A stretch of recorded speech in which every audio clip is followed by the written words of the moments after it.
노다지, 강동수.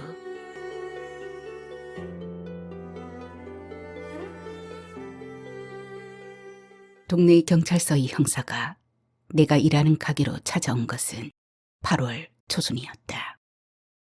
거짓말 좀 보태자면 아스팔트가 찐득찐득 녹아 구두발 자국이 찍힐 만큼 무더운 날이었다. 텔레비전에서 30년 만에 최고의 기온이라고 열사병으로 사망하는 노인들이 속출하고 있다고 호들갑을 떨던 날이었다. 바쁜 낮 타임을 보내고 잠깐 숨을 돌리는 오후 3시 무렵이었다. 손님이 찾아왔다는 알바 아줌마의 정갈에 주방에서 나왔더니 홀 한 구석의 의자에 앉아있던 사내가 몸을 일으켰다. 그는 바지 뒷주머니에서 지갑을 꺼내 경찰관 신분을 보여주었다. 40대 초반인데 형사치고는 허여멀겋게 살집이 잡힌 얼굴에 약간 비둔한 몸매였다. 저래서야 범인이 도망가면 어떻게 쫓아가서 덜미를 잡아채지? 하는 한가로운 생각이 스쳤다. 그는 이마며 뺨이며 땀을 팥죽처럼 흘리고 있었는데 땀이 턱을 타고 뚝뚝 떨어지고 있었다. 목덜미를 연신 훔치는 그의 손수건은 이미 흥건하게 젖어 있었다. 일어날 땡볕을 돌아다녀야 하니 형사도 해먹기 어려운 직업이겠다 싶어 아이스 커피라도 한 잔 내놓을까 하는 생각이 스쳤으나 그럴 계제는 아니었다. 식당 사람들 눈치가 보여 나는 그를 2층의 빈 객실로 데려갔다. 김연화 씨 아시죠? 김연화. 모를 리 없는 이름이었다. 하지만 형사가 나를 찾아와 그 이름을 물을 일이 있으리라곤 생각도 해본 적이 없었으므로 나는 당황했다. 무슨 일로 그러시죠? 아는지 모르는지만 답하세요. 그의 얼굴에서 짜증기가 스쳤으므로 나는 우물우물 대답했다. 알긴 하는데요. 그 여자를 처음 만난 게 언제였나요? 그리고 가장 최근에 만난 건? 글쎄, 처음 만난 건 한 4년쯤 전인가? 그리고 마지막 만난 건 작년 초 여름이었으니까 1년이 넘었고요. 마지막 만난 게 정확하게 언제 어딘지 이야기해 보세요. 그러니까 그게 지난 6월 중순이었던가? 광안리에서 만났는데요. 한 2년 만에 갑자기 전화가 와서는 부산에 잠깐 다니러 온 길인데 얼굴이나 한번 보자던데요. 그래서 저녁 9시쯤이나 만났나? 같이 늦은 저녁을 먹고 호프집에서 맥주 한잔하고 11시 반쯤 서울 가는 막차를 탄 데서 부산역까지 데려다 줬지요. 그때 어떤 이야기를 했어요? 이런저런 시시껄렁한 이야기였죠 뭐. 요즘은 어떻게 사냐? 서울에서 하는 일은 뭐냐? 그게 다요. 따로 더 연락한 적은 없고. 올해 4월쯤이던가? 부재중 전화가 와 있더군요. 친구랑 술 먹다가 핸드폰을 잃어버렸을 때거든요. 며칠 만에 되찾고 보니 전화가 와 있어서 답장을 해봤는데 계속 전화를 받지 않던데요. 그래요? 지난 4월이 마지막이었다. 형사는 혼자 생각을 굴리는 신용으로 고개를 갸웃했다. 그럼 처음 만났을 때부터 그 여자와 있었던 일을 차례로 이야기해봐요. 생각나는 것 하나하나 자세하게. 그 여자와 함께 어울렸던 탈북자가 있었다면 그것도 빼먹지 말고. 그때쯤에야 뭐 모르고 입을 놀릴 일이 아니다 싶은 생각이 스쳤다. 형사님이 갑자기 찾아와서 꼬치꼬치 캐물으시니 좀 당황스러운데요. 글쎄 무슨 일로 찾아오셨는지는 이야기를 해줘야 나도 답을 하죠. 내게도 프라이빗이라는 게 있는데. 형사는 못마땅하다는 듯 미간을 좁히고 나를 잠깐 노려보았다. 그러더니 하는 수 없다는 듯 픽 웃으며 한마디 툭 던졌다. 김연호가 행방불명됐어요. 그래서 평소 그 여자와 안면이 있는 사람들을 찾아다니며 소재를 찾고 있는 중입니다. 이번엔 내 목소리가 높아졌다. 연아가 사라졌다고요? 언제부터요? 뭐, 한 달 반쯤 됐다든가. 자, 이젠 이야기를 해보세요. 행방을 찾는다면 마지막으로 만난 게 언제인지만 물으면 될걸. 처음 만난 일부터 미주알 고주알 캐묻는 게 이상하다는 생각이 스쳤지만 더 뻗대다간 공연한 의심을 사겠다 싶어 나는 기억의 창고를 뒤졌다. 그 와중에 언젠가 대구에서 돌아오는 차 안에서 눈물이 눈가에 얼렁덜렁 번진 채 차창에 머리를 기대고 있던 연하의 실루엣이 얼핏 머리를 스쳐갔다. 나는 고개를 흔들어 그 영상을 흩었다.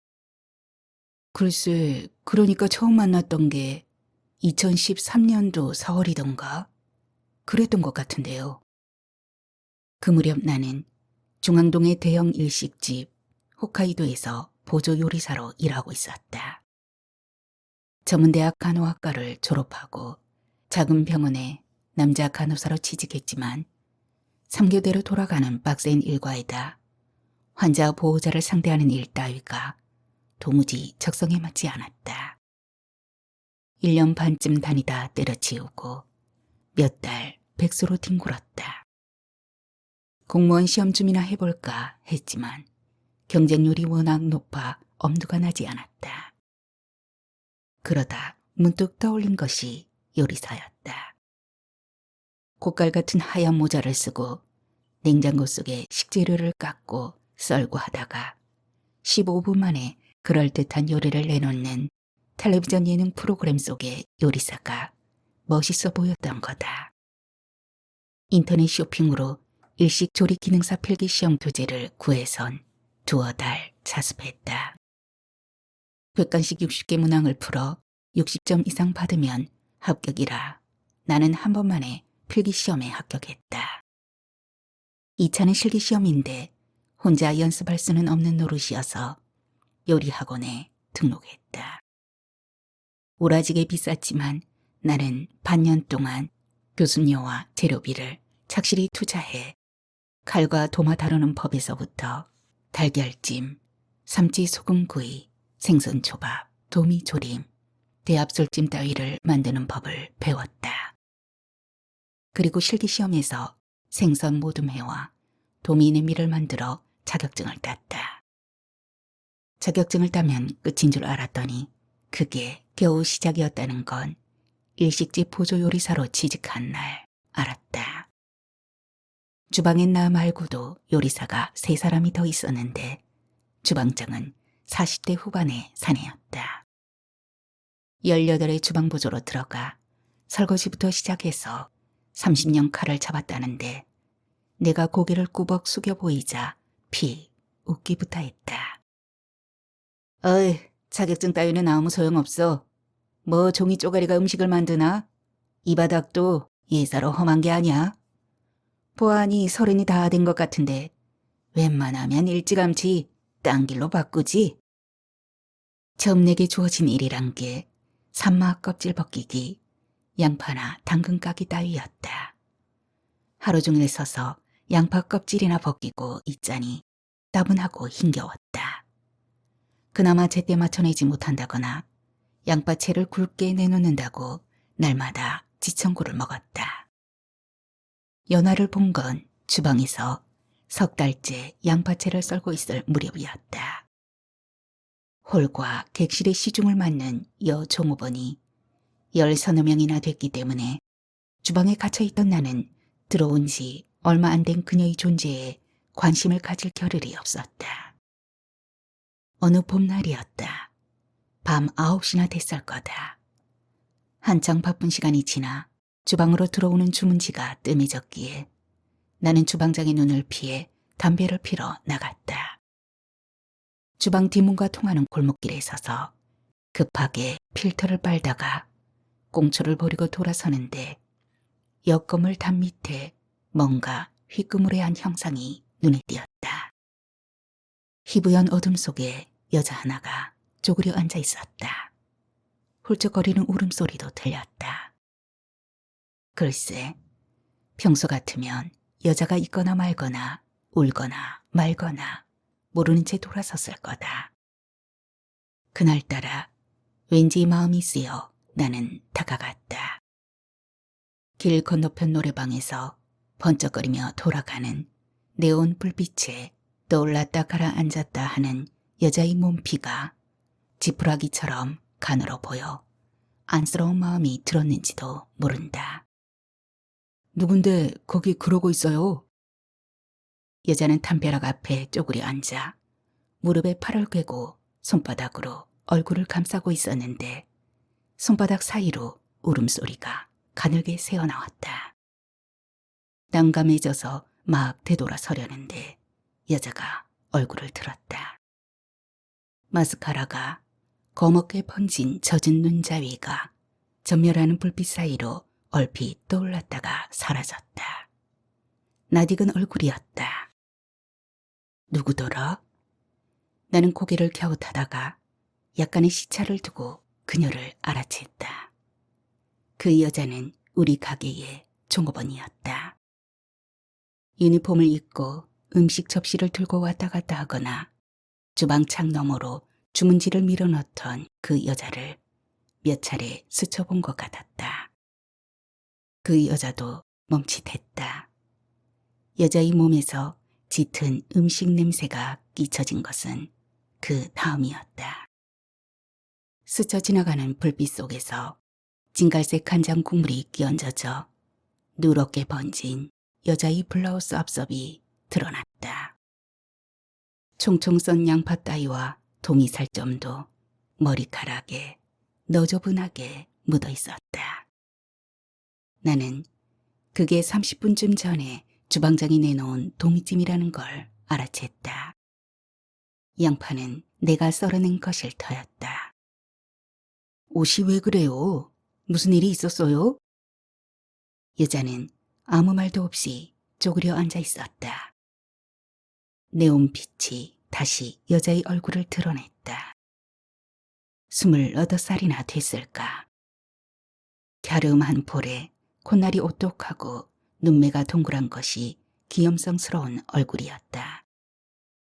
여자는 어릴 적 시골 외갓집 서랍장 위에 얹혀있던 쪽두리 쓰고 연지곤지 찍은 각시 인형을 연상시켰다.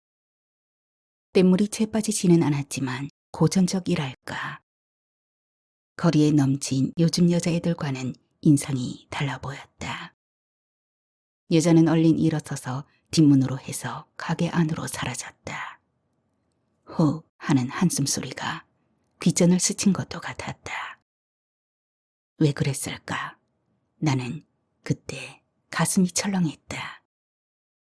글쎄, 그게 사랑의 시작이었는지 어쨌는지는 모르겠다. 음식을 온몸에 뒤집어 쓴 채 울고 있는 여자를 보고 사랑을 느꼈다면 이상한 놈이라 할지 모르지만 하여튼 마음 한구석이 찌르르해졌던 거다. 나는 어두컴컴한 골목에서 한참 동안 우두커니 서 있었다. 그 여자가 울고 있었던 까닭을 나는 다음날 들었다. 우리 가게에서 가장 고참이자 마당발인 종숙이 언니에게 술며시 물었던 거다. 설거지와 청소 따위 허드렛 일을 하는 40대 후반의 아줌마인데 여자 종업원들이 다들 언니 해서 주방의 남자 요리사들도 종숙이 언니라고 부르는 터였다. 들어온 지 얼마 안 된 아라서 나도 잘은 모른다. 이름이 연하락하고 탈북자 출신이라 하는 소리는 들었던 것 같은데 어제 룸에 들어갔다가 손님한테 행패를 당했던 갑대. 그 손님이 단골 VIP라 하대. 갑자기 그 방에서 왈그랑 잘그랑 접시 깨지는 소리가 들리쌌더만은. 손님들은 술이 거나해지면 룸서빙을 하는 종업원에게 폭탄주가 든 맥주잔에 10,000원짜리 한두 장을 감아 건네곤 했다. 여종업원은 그 자리에서 폭탄주를 원샷으로 쭉 들이켜야 한다. 월급이 박한 여종업원에게 그게 중요한 수입이기도 해서 씀씀이가 좋은 단골이 오면 다들 그 방의 서빙을 맡고 싶어 한다는 이야기를 들은 것도 같았다. 들은 것도 같았다. 어제 그 여자, 그러니까 연아라는 여자가 서빙하던 방에서 손님이 5만 원짜리를 감은 맥주잔을 건넸다는 거다. 그 정도로 그쳤으면 뭘 하겠나. 사내가 지분거렸다는 거다. 뭐 뻔한 수작이다. 맛있는 거 사줄 테니 밖에서 만나자 따위. 5만 원짜리로 밑밥을 깐 것도 다 그런 까닭이었을 거다. 연아가 새침하게 먹다 남은 그릇을 치우는데 사내가 손목을 덥석 잡았다는 거다. 사내를 떨치는 와중에 손에 쥔 그릇에 남은 국물이 사내의 얼굴과 와이셔츠에 튀었다고 한다. 그러자 사내가 연아의 뺨을 쳤다는 것. 동시에 상위에 놓인 도미 찐 그릇을 들어 연아의 머리에 끼얹었다는 거다. 그러고도 분이 안 풀렸는지 주인 불러오라고 고래고래 고함을 쳤다는 게 사건의 전말이었다. 그런데 불려온 사장은 행패를 부린 단골에게 항의하기는커녕 오히려 연아에게 눈을 부라리고 꾸짖었다고 했다. 연아가 골목길에서 훌쩍거린 건 바로 그 다음의 일이었을 테고. 하고 보니 사실은 그녀와 마주칠 일이 적지 않았던 터였다. 그 일 이후에도 그녀는 하루에도 몇 차례씩 카트를 밀고 와서 음식을 담아가거나 설거지할 접시를 내오곤 했다. 그러다 주방에서 도마질을 하던 나와 시선이 마주치기도 했는데 그때마다 얼굴을 설핏 붉히면서 외면했다. 나 역시 그날 밤의 목격담을 굳이 들먹일 까닭이 없어서 말없이 배 식구로 주문받은 음식 접시를 밀어주기만 했다. 그래도 그녀의 뒤태를 쫓아 홀쪽을 흘끔흘끔 훔쳐보게 되는 건 어쩔 수 없었다. 일주일쯤 후 나는 주방장이 먼저 퇴근한 틈을 타 참치와 광어, 스시에다 쇠고기 간장구이를 만들었다. 다음날 주방장이 식재료가 충난 걸 알면 입에 거품을 물 테지만 혼자서 요리 연습을 해봤다고 어물어물 둘러댈 셈이었다. 나는 그걸 스티로폼 도시락 상자 2개에 담아 비닐봉지에 넣었다. 그리고 밤 10시쯤 퇴근하는 연아를 뒤따라갔다. 일식집 근처 시내버스 정류장에 서 있는 그녀에게 다가가 어깨를 두드리자 그녀는 화들짝 놀라 고개를 돌렸다. 나는 말없이 봉지를 내밀었다. 연아는 이게 뭐냐는 듯 눈을 동그랗게 뜨고 나를 올려다보았다. 명구스러워져서 나는 말을 더듬었다. 밤늦게 집에 가면 출출할 것 같아서. 그녀의 얼굴에 곤혹의 빛이 떠돌았다. 살래살래 고개를 젓는 그녀의 손에 억지로 쥐어주고는 나는 얼른 도망쳤다. 그녀가 반응을 보인 것은 닷새쯤 후였다. 주방 창문 사이로 마주쳐도 내색이 없어서 괜한 짓을 했나 쪽팔려 하던 참인데 퇴근길에 식당 앞에서 그녀가 나를 기다리고 있었다. 그리고는 검은 비닐봉지 하나를 건네주고는 버스 정류장으로 뛰다시피 달아나던 것이었다. 집에 와서 열어보니 북한식 수수부꾸미였다. 만든 지 여러 시간이 지나 겉이 딱딱하게 굳어 있었지만 레인지에 데워 먹으니 고소한 게 먹을만했다. 한 달에 3번 있는 쉬는 날을 앞두고 나는 그녀에게 데이트 신청을 했다. 그녀는 못 들은 채 딴청을 했다. 다음날 아침 11시 무렵 바람 맞는 셈 잡고 친구의 차를 빌려 일방적으로 통고한 약속 장소로 갔더니 그녀가 먼저 나와 있었다. 내가 손을 쳐들자 연하는 수줍어하는 기색으로 반쯤 몸을 틀며 배시시 웃었다. 햇빛에 반사되는 희고 고른 이빠디가 눈부셨다. 하고 보니 밝은 날 바깥에서 그녀를 본 게 처음이었다. 딱히 갈 만한 데도 없어서 나는 그녀를 옆자리에 태우고 양산의 놀이동산으로 갔다. 평일이어서 한산했다. 나는 그녀와 함께 바이킹과 플리퍼를 타고 대관람차도 탔다. 아이스크림을 하나씩 입에 물고 이곳저곳 기웃거리기도 했다.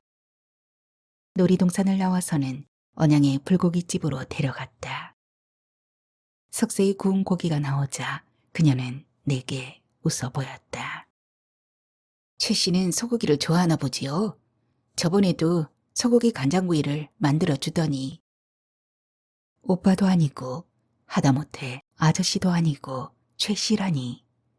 나는 그 호칭이 우스워서 하하 웃었다. 뭐 다 좋아하죠. 아무거나 잘 먹어요. 최 씨가 제일 좋아하는 음식이 뭡니까? 그야 뭐 내가 제일 좋아하는 음식 이름이 뭐냐면 남이 해주는 음식이란 거죠. 직장에서도 자취방에서도 노상 내가 직접 만들어야 하니까. 시답잖은 내 농담에도 그녀는 손등으로 입을 가리며 웃어주었다. 기름기가 살짝 묻어 반들거리는 그녀의 입술을 보면서 나는 가슴이 또 철렁했다. 그녀는 남한 음식이 너무 양념기가 많아 달다면서도 구운 고기를 부지런히 집어먹었다. 나는 그녀를 단감동 자취방 근처까지 데려다 주었다. 큰 길가에 내린 그녀는 오늘 즐거웠습니다 하고 고개를 까딱해 보이고는 나비처럼 팔랑거리며 비탈진 골목으로 사라져갔다. 수첩을 펴들고 이따금 메모를 해가며 이야기를 듣던 형사가 내 얼굴을 빤히 바라보고 있는 것을 알아채고 나는 그쯤에서 말을 멈췄다. 그게 다요? 더 이야기해 줄 건 없고? 예. 문득 형사에게 금괴 소동 이야기를 꺼내야 하나 하는 망설임이 일었지만 그냥 묻어버렸다. 오늘은 이쯤 합시다. 나중에 경찰서로 부를 일이 혹 있을지도 모르겠소. 협조 좀 해주시오. 근데 무슨 일로 그럽니까 정말? 실종 사건이라지 않았소. 자세한 내막은 뭐 나중에 알게 될 거고. 경찰에서 참고인 소환장이 온 건 일주일 후였다. 전화로 오라 해도 될 걸 굳이 소환장까지 보낸 것을 보고는 일이 좀 심상찮다 싶었다. 글쎄, 연어가 탈북자라 해도 단순 실종이라면 찾아와서 꼬직꼬직 캐무는 것도 모자라 소환장까지 보낼 건 없지 않나. 뒤를 보고 닦지 않은 것처럼 깨름직했지만 안 가볼 수 없는 노릇이었다. 나는 소환장이 적힌 날짜와 시간에 맞춰 경찰서로 찾아갔다. 정말 환장하게 더운 날씨였다. 수사과에 찾아가 사무보조를 하는 젊은 여직원에게 형사 5팀이 어디냐고 어물어물 물었다. 손가락으로 가리키는 쪽에 시선을 던졌더니 그 살집 좋은 형사가 나를 향해 손을 쳐들어 보였다. 오셨소? 커피 한잔 하시겠소? 나는 고개를 가로저었다. 경찰서 출입이 처음이라 거북하고 불안해서 커피고 뭐고 얼른 돌아가고 싶은 생각밖에 나지 않았다. 형사도 빈말이었던지 더는 권하지 않았다. 그리고 좀 떨어진 자리에 앉은 누구에겐가 다가가 뭐라고 수군거리더니 어딘가로 나를 데려갔다. 영상 녹화, 진술실이란 팻말이 붙은 곳이었다. 이제 참고인 진술을 듣겠습니다. 지금부터는 녹화가 됩니다. 거짓말을 하시면 처벌받을 수 있습니다. 그러고는 깍듯한 높임말로 며칠 전에 내게 했던 질문을 요약해 다시 묻는 것이었다. 나는 할 일 없이 했던 이야기를 되풀이할 수밖에 없었다. 내가 연하의 행방을 들은 것은 그 자리에서였다. 김연아는 최근 중국을 거쳐 북한으로 되돌아갔습니다. 그 여자가 재입국 시도를 하려는 걸 사전에 알고 있지 않았습니까? 나는 깜짝 놀랐다. 연하가 북한으로 되돌아갔다고? 그게 도대체 무슨 소리일까? 나는 어눌하게 되물었다. 북한으로 되돌아가다니요? 뭐 때문에요? 그러니 우리가 수사하고 있는 게 아닙니까? 정말 몰랐어요? 중국으로 간다는 것도 이야기하지 않았습니까? 그때야 나는 연하가 재입국을 했는데 그 사건을 국가정보기관에서 수사 중임을 눈치챘다. 형사가 나를 찾아오고 경찰서로 부른 것은 부산에서 이 연하의 행적을 조사해 달라는 국정원의 의뢰 때문인 것 같았다. 그렇다면 지난 4월 그녀가 내게 전화한 것은 마지막 이별 전화였던지도 모른다. 그렇다면 내 편에서 답장을 했을 때는 이미 중국으로 건너간 후였던 모양이다. 어쩔 수 없이 내 목소리가 떨려 나왔다. 저번에도 말씀드렸듯이 연하하고는 올해 4월 초에 전화했지만 연락이 닿지 않았다지 않습니까? 그럼 김연아가 중국에 무슨 연고가 있다는 소리도 못 들었습니까?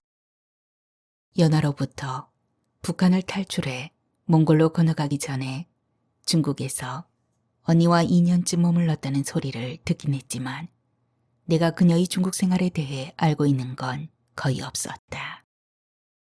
그녀가 먼저 그 이야기를 꺼내지도 않았거니와 나도 굳이 물을 필요를 느끼지 않았던 터였다. 나는 역시 고개를 가로저었다. 형사는 이번엔 질문을 바꾸었다. 보자. 그러니까 기한은 김연아와 2014년 1월부터 2015년 2월 말까지 1년 넘게 초량동에서 동거했다는데 그때 이야기를 자세히 진술해 주십시오. 형사가 그렇게 묻자 나는 말문이 턱 막혔다. 그것까지 알고 있는 것을 보니 형사는 나와 연하의 일을 꽤 많이 조사한 것 같았다. 연하와 나의 동거라. 글쎄, 그 무렵의 이야기를 어떻게 이 낯선 사내에게 할 수 있을까? 나는 그에게 건넬 말을 기억의 늪에서 건져 올리느라 잠시 머뭇거렸다. 연하와 내가 살림을 합친 것은 3년 전 겨울이었다. 여름 놀이동산을 다녀온 후 그녀와 나는 휴일이면 이따금 식당 종업원들의 눈을 피해 따로 만나곤 했다. 광안리에서 생선회를 먹기도 했고 경주와 통영을 다녀온 적도 있었다. 그때마다 친구의 차를 빌릴 수도 없는 노릇이어서 보조 요리사 월급으론 버겁달 수밖에 없었지만 소형 중고차도 한 대 장만했다. 한 달에 겨우 3번, 그것도 월요일이 쉬는 날이었지만 그날마저도 연화가 온전히 내 차지가 되지는 못했다. 알고 보니 연화는 오전 11시부터 밤까지 하는 식당일 말고도 아침에 하는 일이 더 있었다. 동네 병원의 세탁 일이었다. 내가 데이트할 짬을 안내준다고 불평할 때마다 연하는 남자가 뭐 그런 일 갖고 삐치십니까? 하며 제 편에서 나를 놀렸다. 처음 골목길에 주저앉아 훌쩍이었을 때 보였던 연약한 모습은 착각이었음을 나는 곧 깨달았다. 야생화 같다 할까? 아니면 청성 맞다 할까? 그녀의 얼굴이 드러내는 느낌과 다르게 연하는 바지런하면서도 활달한 성격이었다. 아니 어떤 때는 억세다는 느낌조차 줄 때도 있었다. 그 무렵엔 연하는 남한 말투를 어지간히 흉내내고 있었는데도 다 까로 끝나는 건 여전했다. 뭐 낯선 땅에 와서 살자면 안 그럴 수가 있겠습니까? 뭐 나도 여학교 다닐 때는 새침대기였단 말입니다. 탈북 무렵의 사정을 들은 것은 3번째 데이트 때였다. 그녀의 고향은 청진이었다. 아버지는 동의사로 청진 종합진료소 동의과장을 했다. 어머니는 식료공장 작업반장이었고 2살 터울의 언니가 있었다. 소학교 때까진 배급도 괜찮고 해서 잘 산 축에 속했는데 초급 중학교 들어가서부터는 의사인 자기네도 먹고 살기가 어려워졌다고 했다. 1990년대 말에 북한을 휩쓴 고난의 행군 시절 배급이 일체 끊겨버렸기 때문이었다. 그래도 어떻게 버틴겨냈는데 아버지가 덜컥 보이부에 잡혀가지 뭡니까?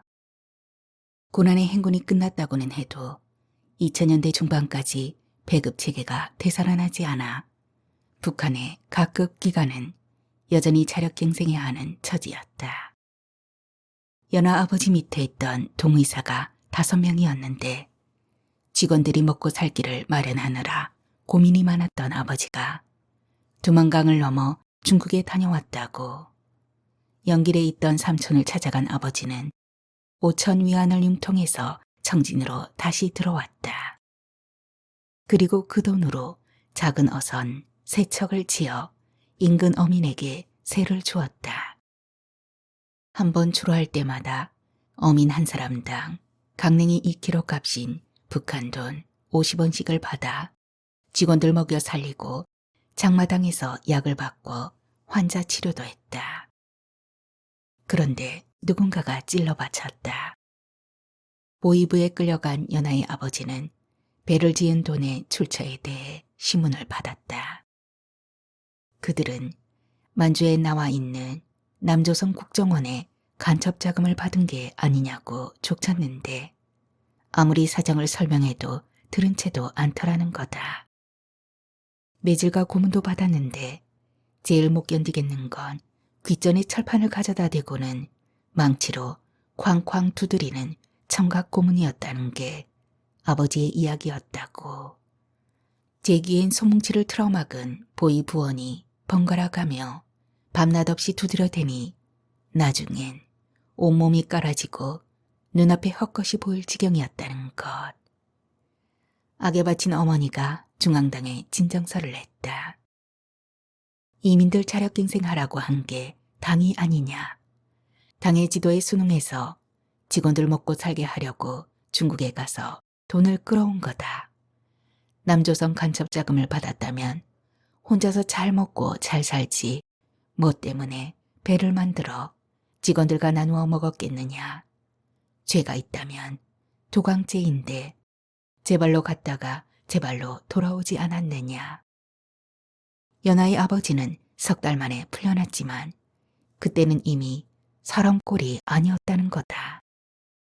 자리 보존하고 눈 아버지는 반년 만에 세상을 떴다.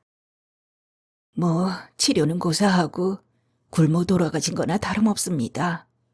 아, 그때 닭이나 서너 마리 구워 먹였대도 아버지가 그렇게 허무하게 죽지는 않았을 거예요. 의사가 약이 없어 죽었으니 그게 말이 되는 소리입니까? 그 말 끝에 연하는 손수건을 꺼내 눈자위를 닦아냈다. 아버지가 죽자 남은 식구들이 함께 중국으로 넘어가기로 의논을 모았다. 영길에 산다는 아버지의 삼촌, 그러니까 연하의 작은 할아버지를 찾아가기로 했던 거다. 연하는 중국에서 이런저런 고생을 겪은 눈치였지만 그때 일은 자세히 말하려 들지 않았다. 칭따오에서 주로 남조선 손님 상대로 무슨 마사지 숍에서 일했다고 지나가는 말 끝에 하긴 했다. 그리고는 이야, 여기 말로는 깍쟁이라고 하던가? 한국 사람들 뺀질거리는 건 그때 내가 이미 알아봤댔습니다. 하고 웃었다. 외할머니가 위독하다는 말을 지인에게 전해 듣고 조선으로 들어간 어머니가 다시 나오지 못했다는 이야기도 했지만 굳이 캐물을 일도 아니어서 나는 더는 묻지 않았다. 광안리 횟집에선가 소주를 2잔 마신 연화가 눈자위가 밝게져선 이런 말도 했다. 언니와 함께 한국으로 들어오기로 결심하고 몽골로 가는데 브로커가 여기 돈으로 500만 원씩 내라더만요. 중국에서 모은 돈을 딸딸 긁어서 바쳐댔어요. 한국에 오면 금방 그 돈 벌충할 줄 알았던 거지요 뭐. 일행이 우리 말고도 3명이 더 있었는데 청도역에서 만나기로 한 언니가 오지 않은 거예요. 언니가 중국인 동료에게 빌려준 돈이 좀 있다면서 그거 받아내겠다고 아침에 먼저 새방을 나갔거든요. 브로커가 언니에게서 전화가 왔다면서 손전화를 건네주는데 중국 공안에게 잡혀 있다는 거예요. 내가 나중에 반드시 갈 것이니 너 먼저 남조선에 가 있으라 하더군요. 다른 일행 때문에 늦출 수도 없고 브로커에게 바친 돈 생각도 나서 미적미적 따라갔댔어요. 지금 중국에 그대로 있는지 조선으로 대잡혀 갔는지는 나도 몰라요. 울란바토르에 한국 영사관까지 찾아가는 길은 또 얼마나 우여곡절이었던지 말도 못해요. 연하가 짐을 챙겨 들고 내 원룸으로 들어온 것은 이듬해 겨울이었다.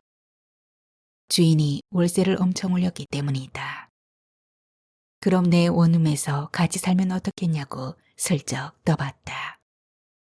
단박 거절할 줄 알았는데 연하는 곰곰 생각하는 눈치더니 고개를 끄덕였다. 눈발이 부슬부슬 내리던 날이었다. 쉬는 날 나는 차를 몰고 연하의 자취방에 갔다.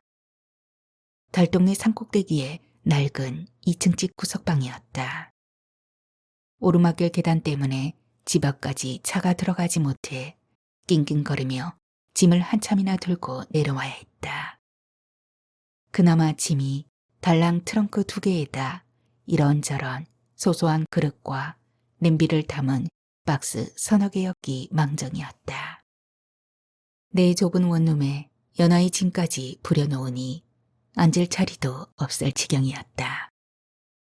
내가 연하와 잔 것은 일주일쯤 후였다. 들어온 첫날 연하가 날 덮칠 생각은 꿈도 꾸지 말아요 하고 야무지게 엄포를 놓기에 얼마간은 신사체면을 지켰던 거다. 요를 따로 깔고 자다가 잠결인 채 그녀의 곁으로 파고들어 가슴 위에 손을 슬쩍 얹었더니 그녀는 모로 돌아눕는 것이었다. 내친 김이어서 나는 뒤에서 그녀를 꼭 껴안았다. 그리고 몇 번 엎치락 뒤치락 하다가 연하는 보옥하는 한숨과 함께 몸에서 힘을 뺐다. 이런 일이 있을 것이라고 예상했다는 듯. 그녀의 몸에선 마른 풀냄새가 났다. 월요일이면 우리는 가끔 털털거리는 중고차를 끌고 나대포나 간절곶으로 가서 바다에 떨어지는 해를 물끄러미 바라보았다. 그때 연하는 내 어깨에 머리를 기대고는 청진 바닷가가 떠오른다고 했다. 화물선이 들어오는 외항 옆 어항엔 작은 고깃배가 벌집처럼 다닥다닥 붙어 있는데 어릴 적 연료 사정이 그다지 나쁘지 않았을 때 저녁에 아버지 손을 잡고 포구를 걸어가면 아버지에게 치료를 받은 적이 있는 어부들이 양동이 가득 고기를 담아줬다고 했다. 바다에서 돌아오는 길엔 석대 꽃시장에 들러 주먹만한 화분에 심긴 제라늄이나 청화국을 샀고 동네 근처 마트에서 장을 봐와서 저녁을 지어 먹었다. 연화가 반지하 원룸의 창틀에 화분을 올려놓다 말고 어둑한 그늘 속에서 나를 돌아보며 해죽 웃을 때 그녀가 끓여낸 함경도식 가리국밥을 작은 밥상을 사이에 두고 함께 먹다가 눈길이 마주칠 때 내 가슴이 저녁놀처럼 아련한 빛깔로 물들었다. 신접살림 흉내를 내고는 있었지만 서로 약속한 건 아무것도 없었다. 글쎄, 소꿉놀이 같은 생활이 얼마나 오래 갈지도 알 수 없는 일이었지만 그래도 나는 그것이 행복이라고 여겼다. 연하편에서 보면 거친 물살에 이리 부딪히고 저리 부딪히며 흘러가던 나뭇잎 하나가 어느 돌틈에 끼어 잠시 고단한 몸을 쉬어가던 때였는지도 모른다. 연하가 이상한 말을 꺼낸 것은 함께 산 지 2달 지났을 무렵이었다. 한국 땅에 평생 먹고 살 만큼 큰 유산이 있다는 거였다. 그 유산만 도로 찾아낸다면 일식집에서 접시 따위나 나르며 사내들의 시달림을 받지 않아도 된다는 거였다. 중국으로 건너가서 언니를 찾아 데려올 수도 있고 북한으로 대잡혀간 어머니도 모셔올 수 있다는 거였다. 단신으로 남한 땅에 흘러온 그녀에게 무슨 연고가 있어 유산을 상속받는다는 건지 혼잣말처럼 흘리는 그녀의 말이 도무지 종잡기 어려웠다. 그게 무슨 뚱딴지 같은 소리야? 내가 그렇게 되물으면 연하는 아무것도 아니라는 듯 머리를 살레살레 가로저으며 말꼬리를 감췄다.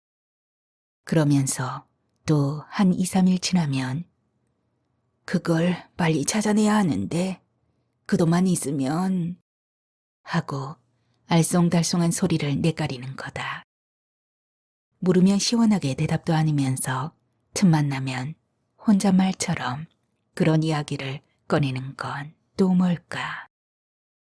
언젠가 또 그러기에 나는 마음 먹고 재우쳐 물었다. 뭔 소리야. 잊을만 하면 똑같은 소리를 비 맞은 중처럼 중얼거리니. 뭐 남한 땅에 어디 자식 없는 삼촌이라도 있는 거야? 그러지 말고 털어놔봐. 한참 만에 연하는 주저없이 이야기를 꺼냈다. 돌아가신 할아버지가 6.25 때 인민군 장교를 했답니다. 그래서 남조선에 내려왔는데 9.28 이후 퇴각하면서 금괴를 어디다 묻어뒀다는 겁니다. 아버지에게 통일이 되면 남조선에 가서 숨겨놓은 금을 캐내라고 하셨답니다. 아버지가 돌아가시기 전에 엄마에게 그 이야기를 했대요. 나는 큰 소리로 웃고 말았다. 그러니까 니네 할아버지가 미래에 생길 후손을 위해 금덩어리를 숨겨뒀다고? 네가 무슨 몽테크리스토 백작쯤이나 된다는 거야? 연하는 눈을 동그랗게 뜨고 나를 바라보았다. 야, 우리 할아버진 허튼 말씀 할 뿐이 아니란 말입니다. 숨겨놓은 장소까지 자세히 일러줬는데. 그 금괴가 숨겨진 곳이 어딘데? 그러나 연하는 조개처럼 입을 다물고 아무 말도 하지 않았다. 본시 야무진 애가 어째 이런 황당한 소리를 자꾸 꺼낼까 의아했지만 잊어버렸다. 연화가 무슨 종이 쪽지를 내게 내민 것은 다시 보름쯤 후였다. 이게 뭔데? 잠자코 읽어보시기나 하십시오. 받아들고 보니 신문기사를 오려낸 것이었다. 1950년 6월 25일은 화창한 일요일이었다. 이튿날이 되자 의정부와 강원도 쪽에서 피난민들이 내려오면서 북한군이 서울을 곧 점령하리라는 소문이 장안에 쫙 퍼졌다. 소련 제약 전투기가 김포와 여의도 비행장을 폭격하는 경음도 들렸다. 27일 오전 3시가 되자 라디오에서 정부가 서울을 버리고 수원으로 천도했다는 방송이 나왔다. 불길한 생각이 든 한국은행 총재 구용선은 지하 금고에 있던 미 발행권과 지금은 즉 금괴와 은괴의 반출 계획을 세웠다. 한국은행 금고의 물건을 다 옮기려면 열차 2량이 필요했다. 그러나 한국은행이 보유하고 있던 운송수단은 트럭 2대뿐이었고 그나마 군에 징발당해서 승용차 4대가 가진 전부였다. 마음이 급해진 구용선은 아침 일찍 서울역으로 달려가 열차를 수배했으나 교통부 장관의 허가장이 없어서 거절당했다. 구용소는 그 순간 군에 매달리기로 했다. 구용소를 만난 신성모 국방장관은 한국은행에 트럭 1대를 내줬다. 구용소는 거기에 금 1.1톤과 은 2.5톤을 간신히 싣고 승용차 2대와 함께 27일 오후 2시 서울을 출발했다. 수송편이 모자라 금 260kg와 은 16톤은 결국 포기했다. 이 지은금은 서울을 점령한 인민군에게 약탈됐다는 대목에 노란 형광펜으로 줄이 쳐져 있었다. 읽다 말고 나는 어리벙벙해져서 연아를 바라보았다. 연아는 이번엔 제 트렁크에서 서류 봉투를 꺼내왔다. 연아의 손가락 끝에서 2장의 낡은 사진이 딸려 나왔다.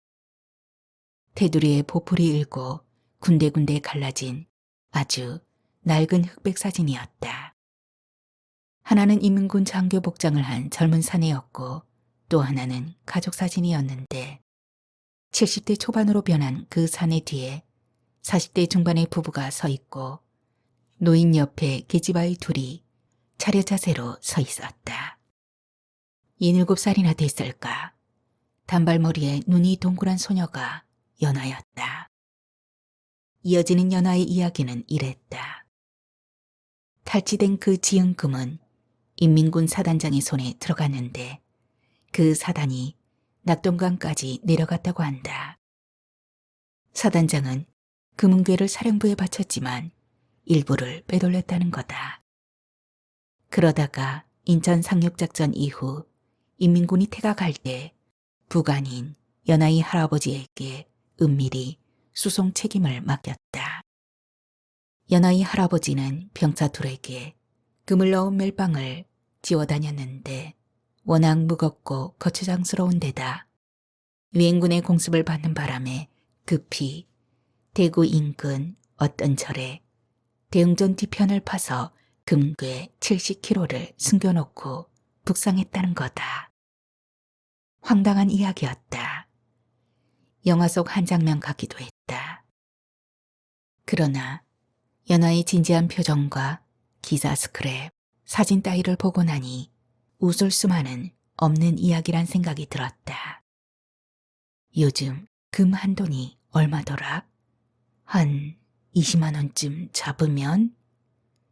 머릿속에서 분주히 계산을 해보니 30억 원이 넘는 것 같았다. 나는 입을 딱 벌렸다. 30억이라면 정말 몽테크리스토 백작이 부럽지 않은 돈이 아닌가. 하지만 연아의 말이 사실이라 쳐도 60년이나 흐른 지금 그 금을 어떻게 되찾는단 말인가. 두더지도 아닌 터에 야밤에 곡괭이를 들고 절로 숨어 들어가 대웅전 아래 흙바닥을 파헤칠 수도 없는 노릇 아닌가. 이거 좀 보십시오. 연어가 다시 무슨 책을 내게 펼쳐 보였다. 알기 쉬운 민법 해설이라는 책이었다. 그 책에는 매장물을 발견했을 때 1년 이내에 소유자가 권리를 주장하지 않으면 발견자가 소유권을 취득하게 된다고 쓰여 있었다. 다만 국유지를 포함한 타인의 토지에서 매장물을 발견한 경우에는 반반씩 나눠 가지게 된다는 것이었다. 이게 도대체 무슨 소리야?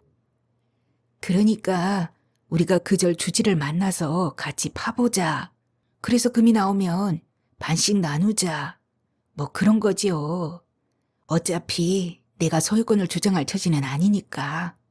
최초 발견자로 해서 법에 따라 반반씩 나누자고 하면 그쪽도 좋아라 하지 않겠습니까? 그게 원래는 국가 소유였던 것 같은데 나중에 몽땅 압수당하면 어쩌게. 그걸 한국은행에 금이라고 떠벌릴 일이 있습니까?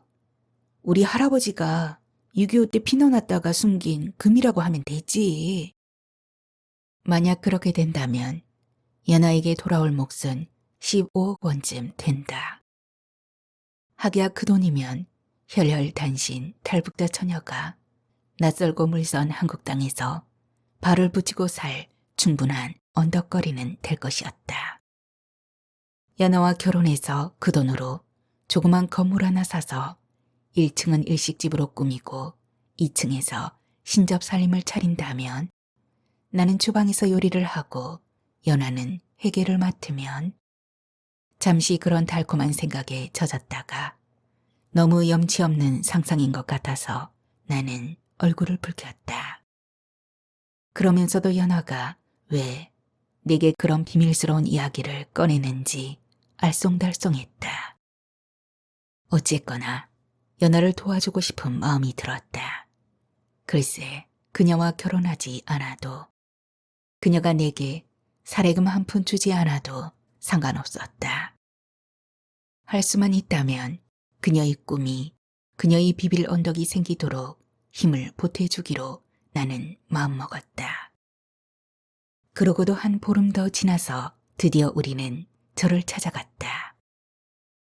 내비게이션의 도움을 받으며 자동차를 2시간 끌고 간 곳이 대구 근처 경산이었다.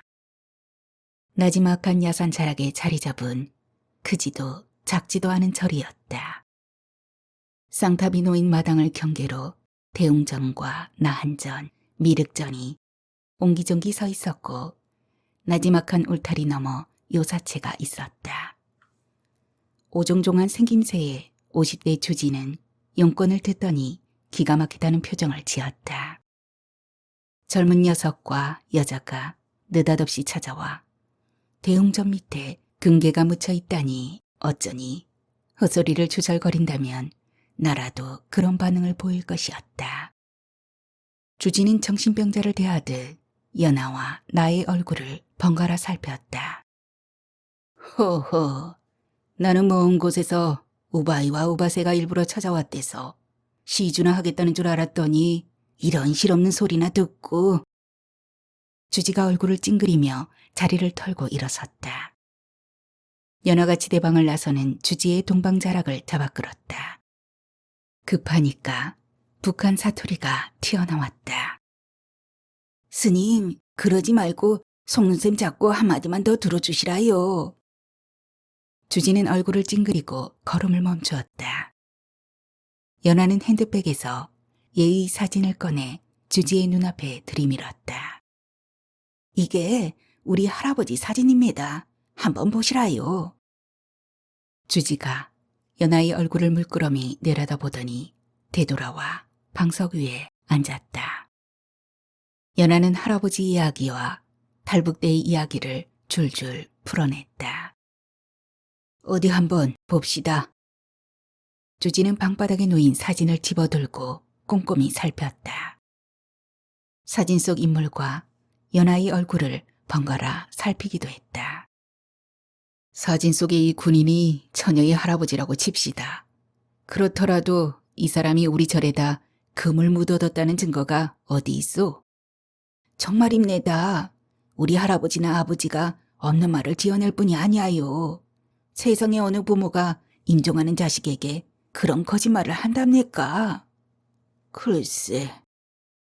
주지가 개운찮은 표정으로 뭔가 생각하는 것 같았다. 금이 나오면 절반씩 나누자는 연하의 제의는 구미에 당기는 눈치였지만 선뜻 응낙하기엔 난처 모양이었다. 설사 그렇다 해도 신도들 눈이 있는데 부처님 집을 함부로 들쑤실 수는 없는 노릇 아닌가. 말뚝처럼 앉아있기가 무렴해서 나도 말을 못했다. 스님, 그럼 땅을 파기 전에 먼저 알아보면 어떻겠습니까? 금속 탐지기 같은 곳으로 조사를 해본다든지. 금속 탐지기? 주지는 팔짱을 끼고 다시 머리를 굴리는 눈치였다. 일단 알았소. 내가 생각을 좀 해볼 테니 전화번호를 적어놓고 가오. 주지가 전화를 걸어온 것은 다시 보름쯤 후였다. 일간 한번 오시오. 한번 정식으로 의논해보자고. 다시 올라갔더니 주지의 태도가 좀 바뀌어 있었다. 그새 어디 보안업체에 부탁해 금속 탐지기로 뒤져본 눈치였다. 글쎄, 땅 밑에 뭐가 있긴 있다는 것 같더군. 그게 금인지 고철 조가리인지는 모를 일이지만서도 뭐 한번 파봅시다. 신도들에겐 대웅전 집안이 내려앉아 보강공사를 해야 한다고 num쳐두면 되겠지 뭐. 만약에 금이 묻혀 있어 부처님 일에 쓴다면 그 또한 인연이 아니겠소. 그나저나 이거 내가 허황한 소리를 듣고 일을 벌였다가 미친놈 소리 듣는 게 아닌지 몰라. 연어가 반색하며 주지 앞으로 다가앉았다. 스님, 틀림없이 있을 겁니다. 주지는 계산 속이 빠른 사람이었다. 그럼 발굴과 복구 비용은 그쪽이 부담하시오. 우리야 그냥 땅을 내주는 건데 금이 없으면 절 돈으로 물어낼 수도 없고. 아, 그런데 대웅전이 보물로 지정돼 있어. 문화재청에 현상 변경 허가를 받아야 하는데 그게 까다롭단 말이야. 스님, 그냥 우리끼리 땅을 파보면 안 될까요? 안 되지. 공연히 파헤쳤다가 기둥이 기울어지기라도 하면 꼼짝없이 문화재 파괴범이 되는 건데. 문화재청 관리 중에 아는 사람이 있으니 그 문제는 내게 맡겨놓으시오. 연하는 불안한 기색이었지만 주지가 그렇게 나오는 바에야 다른 수가 없었다. 나는 연하를 위해 한마디 쐐기를 박았다. 스님, 저희에게 알리지 않고 땅을 파헤치거나 그런 일은 없겠지요? 주지는 나를 노려보았다. 이 젊은이가. 어쨌거나 일단 합의가 되자 일은 본격적으로 진척이 됐다. 다시 한 달쯤 후에 주지가 문화재 현상 변경 허가를 얻었다고 연락해왔다. 주지의 소개로 시골할 업체도 골랐다. 금속 탐지기에 반응이 있었다는 쪽부터 받으러 가기로 했는데 정각에 피해를 주지 않으려면 지지대를 켜켜이 받쳐가면서 고분 발굴하듯 바깥쪽에서부터 조금씩 땅을 걷어내야 한다는 거였다. 업체는 시굴 및 복구 비용으로 4천만 원을 불렀다. 그렇게 호되게 부른 걸 보면 시골업체 사장이라는 인간도 뭔가 눈치를 챈 것 같았다. 목마른 놈이 샘파더라고 우리가 그 돈을 부담할 수밖에 없었다. 돈이 수월찮은데 어떻게 해야 하냐? 연하는 뭔가 생각하는 투로 말끝을 흐렸다. 내가 조금 모아둔 건 있는데 그걸론 모자라서. 얼마나 모자라? 한 1,000만 원쯤? 나는 속으로 좀 놀랐다. 2년 새에 연하가 그렇게 큰 돈을 모았으리라고는 미처 생각지 못했던 거다. 나는 든지 몇 달 안 되는 적금을 깨서 700만 원을 찾았다. 그리고 친구에게 사정해서 300만 원을 빌렸다. 오빠 정말 고마워요. 금을 찾으면 그때 이자 쳐서 다 갚을게. 이자 쳐서 돈을 갚겠다는 말이 섭섭했지만 나는 내색하지 않고 웃어주었다. 어쨌거나 문화재청의 허가도 얻었겠다. 굴착업체도 정해졌겠다. 일이 일사천리로 굴러갈 듯 싶었다. 연하는 얼굴에 생기를 띄었고 눈망울은 꿈꾸는 것처럼 반짝거렸다. 그런데 엉뚱한 곳에서 마가 끼었다. 대구의 한 신문이 우리 일을 기사로 까발렸던 거다.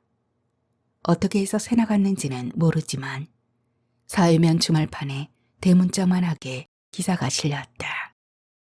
수불사 대웅전 밑에 수십억 대 금괴 비장 이란 주 제목 밑에 탈북 여성 6.25 당시 할아버지가 묻어놓았다 주장 사찰 측 곧 발굴 착수라는 부제가 붙어 있었다. 주지가 발설하지는 않았을 텐데 기자가 시골업체나 문화재청에서 정보를 얻었는지는 모를 일이지만 세상에 알려져서 좋을 일이 아니었다. 역시 탈이 났다. 요즘 같은 팍팍한 세상에 절집에 금괴가 한 무더기 묻혀있다는 백일몽 같은 기사가 나가자 사람들의 반응이 폭발적이었다. 다른 신문과 방송이 받았었고 SNS에 글이 계속 나돌아다녔다. 처음엔 수십억 원이라던 게 수백억, 중국엔 수천억 원이라고 부풀려지기까지 했다. 그러자 경찰이 경위를 파악하겠다고 나섰다. 국정원도 나섰다. 6.25 당시 인민군 장교가 파묻어 놓고 갔다는 신문기사의 한 대목 때문이었을 터였다. 시끄러워지자 자기네에게 불똥이 튈 것을 걱정한 문화재청이 발굴 허가를 취소할 것을 검토한다는 소리도 나왔다. 먼저 손을 든 것은 주지였다. 연락을 받고 찾아간 우리 앞에서 주지는 입맛을 쩍쩍 다셨다. 그 발굴은 포기해야겠소. 이렇게 시끄러워서야. 형사니 국정원 직원이 찾아와서 캐물어 대니원 성가셔서 신도들 눈치도 곱지 않고 이거야 허황한 소리에 혹해서 나만 싫게 되지 않았나. 연하의 얼굴이 노래졌다. 그녀는 무릎 걸음으로 주지에게 다가갔다. 스님, 이제 와서 그게 무슨 말입니까? 우리는 어떡하라고요? 당신네들 뭘 보고 우리가 사람 써가며 중장비를 동원하느냐.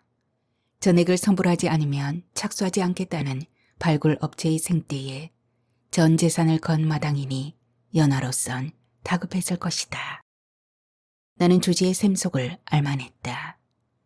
진짜로 금이 묻혀 있다면 그게 제 발로 달아날리는 만무하다는 거겠지. 그래서 적당한 때에 반해 독자지할 수도 있다는 거겠지. 연하가 눈물 범벅된 얼굴로 붙잡고 늘어지자 주지는 찡그린 얼굴로 자리를 털고 일어섰다. 하여튼 지금은 어쩔 수 없으니 조용해질 때까지 기다려봅시다. 그렇게 알고 돌아가시오. 참 공연한 일에 휘말려서 우리는 할 일 없이 저를 물러나올 수밖에 없었다. 돌아 나오는 차중에서 연하는 내내 말이 없었다. 울어서 눈두덩이 부은 연하의 옆 얼굴을 훔쳐보면서 내가 아무런 힘이 되지 못한 것 같아서 민망했다. 나와 연하는 그 후로도 두어 번 더 주지를 찾아갔지만 주지의 태도는 완강했다. 종국에는 사적인 이유로 문화재를 파헤치는 건 문제가 있다며 문화재청이 현상 변경 허가를 취소해버렸다. 그것으로 금괴 발굴 계획은 일장춘몽으로 끝났다. 돈을 되돌려 달라고 시골업체에 요구했지만 귀책 사유가 당신에게 있느니 어쩌니 어물어물 잡아떼던 사장이 연락을 끊은 것은 그 다음이었다. 알고 보니 무면허 뜨내기 업체였는데 주지의 소개를 믿고 제대로 알아보지 않은 게 잘못이었다. 그 일은 연하에게 큰 상심을 준 모양이었다. 눈에 띄게 말수가 줄어들었고 우울한 낯빛이었다. 언젠가 자다 깨보니 연하가 야밤에 안주도 없이 술을 마시고 있었다. 데이트할 때도 소주 한두 잔이 고작이었는데 빈 소주병이 2개나 굴러다니고 있었다. 그때 연하는 눈물을 줄줄 흘리며 뭐라고 주정을 했던가. 내래 남조선 땅에 와보니 이것은 사람 살 데가 아닐 때다. 돈을 얼른 모아 어머니와 언니를 데려와 오손도손 살려고 지난 2년 반 동안 발버둥을 쳤댔는데 여기 사는 놈들에게 손목 잡히고 뺨 맞아가며 들을 소리 안 들을 소리 들어가며 피고로 묻은 빨래까지 해서 애달캐달 돈을 모았는데 이제 날거지가 돼버렸시오. 더러운 놈들. 우리 엄마, 언니는 이제 어떡하면 좋겠시오.